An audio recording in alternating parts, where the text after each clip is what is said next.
This is Tracy Williams, reading my work in progress, Insomnia. I'm a homicide waiting to happen, and that's no joke. I'm not going to confess outright, not right now. I know the word is out on me, and I know the end is nigh. In my own time I will confess, but I'm not ready yet. Just don't tell me I'm making this up, and don't tell me to stop being so melodramatic. Don't tell me to snap out of it either, because that's one of my triggers, and if you pull one of my triggers, you'll know, and believe me, you don't want to know. I have a woman chained to my wardrobe. I'm planning to kill her any day now. I am afraid of prison, hence the apprehension to tell all. I can't tell anyone about her, because if I do, she might kill me. Tonight, it'll be a stick of fire if she gets really nasty. If I burn her, maybe I won't have to confess at all. She'll be reduced to ashes, and then no one need ever know. It's morning now. In the mornings I am always twisted with pain from the fight from the night before. Human beings come and go.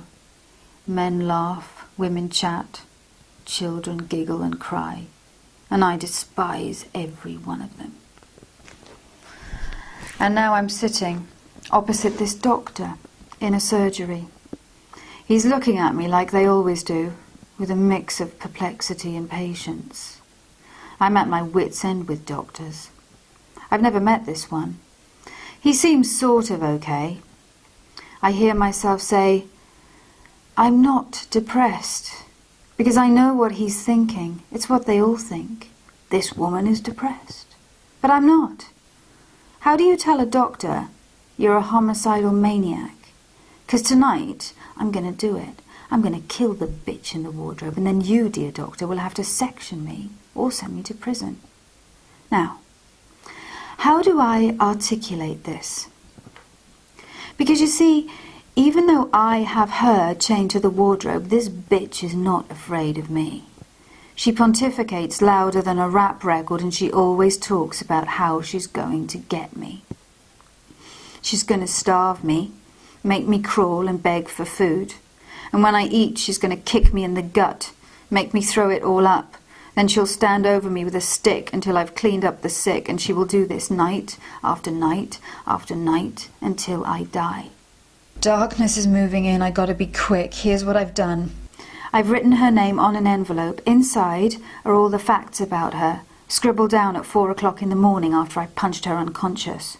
My plan is to give the envelope to a doctor in the hope that a doctor might be able to assist me before one of us dies.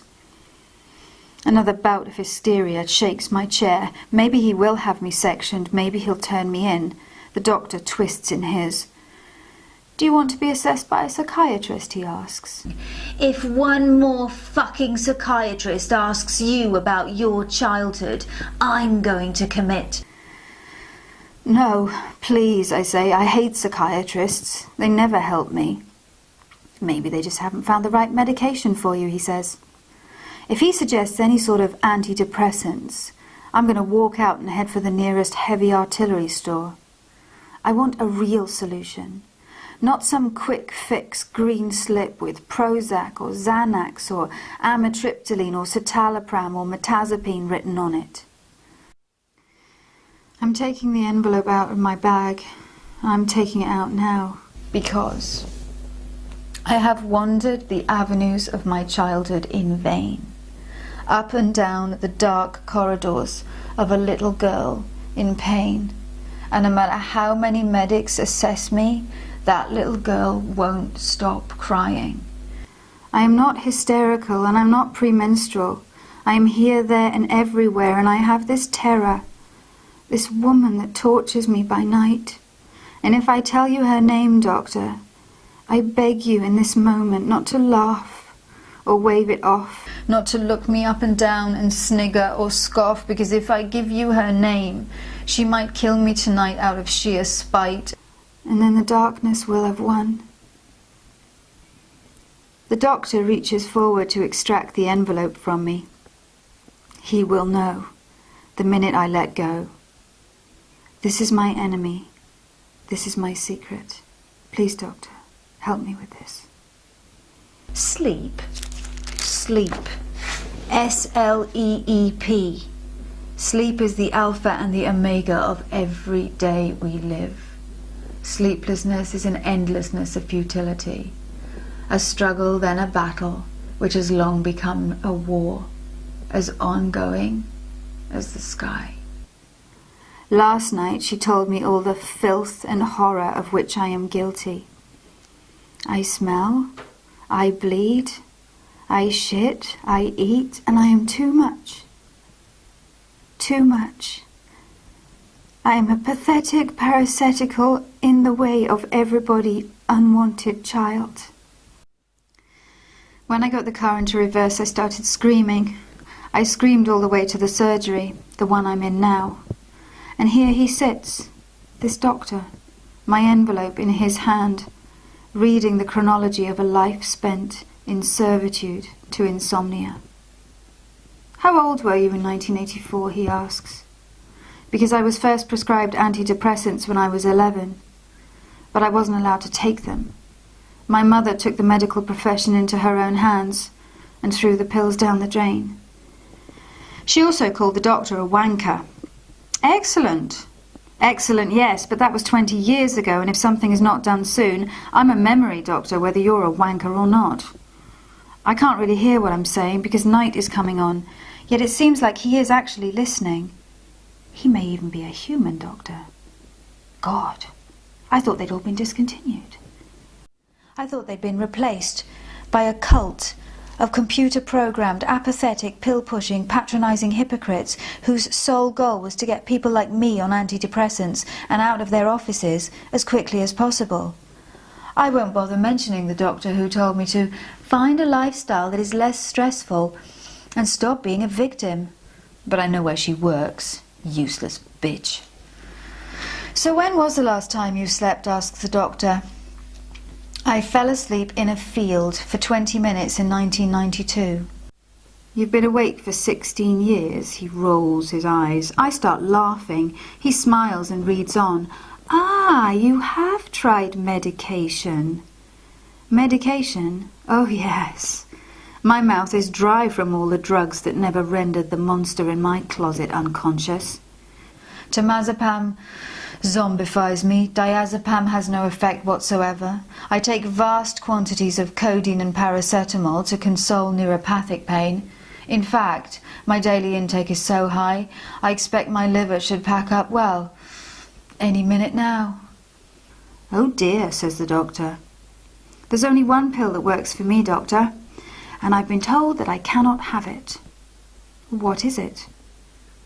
He looks at me. Let him read on. He's a doctor. He can read. Let him see the date where I found the cure that was prescribed for me with one sympathetic hand and that then refused almost instantly by another. Doctors. They don't know. Most doctors are nothing more than drug dealers with letters after their names. Ah, Zopiclone. Zopiclone. This is the drug that saved my life. If I knew who'd invented Zopiclone, I'd write them a letter of the most profound thanks. They're being duly compensated for their efforts, believe me, says the doc. Then why am I always told I can't have them? Because they're addictive. I was told it's because they're expensive. Look, we doctors are damned if we do and damned if we don't. We're under close scrutiny for prescribing benzodiazepines. Zopiclone isn't a benzodiazepine, I say. Isn't it? No, I lean on his desk. Zopiclone is in its own category. It was invented as an alternative to benzodiazepines because of their horrific side effects and withdrawal symptoms. The doctor leans forward too. How do you know all this? He asks. I spoke to a pharmacist. I read the literature. I wanted to know if my body could produce naturally whatever is in Zopiclone. And it can't. Well, I'm impressed. Sleep is a mystery, doctor, even to the most erudite of sleep specialists. Nobody really knows why some people can't sleep. But I know I'm one of them. And, for now, Zopiclone is the cure. And what I'm saying to you is a result of years of trawling through surgeries and psychiatric offices and pharmacies, and I now know what life is like with sleep and without it. So if I'm depressed, then Zopiclone is an antidepressant. Time is drawing short. Night is coming on. There are other patients in this surgery beyond this door. People who need medical attention, the physical stuff, the real stuff, the stuff all you doctors can see. And the woman in my wardrobe is waiting for me. I have not had any Zopiclone for over a month. If this doctor refuses to prescribe, I'm going to buy an axe, go home and finish the war off once and for all. Besides, many a fine drug dealer can be found in prison. The doctor takes a breath. Okay, he says, in view of what's on this list, and because of what you've told me, I'll give you a prescription for Zopiclone for 28 days. But this is a temporary thing, okay? I'll start looking for a sleep clinic and you will have to see a psychiatrist. Okay, I say. And I'm giving you this prescription on the condition that you can accept one thing. What? He's holding the prescription. His other hand is beckoning mine to shake on it. Accept what? That you will be addicted. I reach out as we stare at each other, and for one big brief moment we lock flesh as I accept the unacceptable. There will come lying. There will come dealers. There will come feminine favours in return for the drugs that the doctors will refuse to give to me. But I am not yet addicted. Not yet. All I know at this moment in time as I glide towards the nearest pharmacy is that I am going home tonight to sleep. Me and her, the little girl and the mad monster, we're going to be friends tonight. Tonight there will be no blood. She and I, just for tonight, we will become one.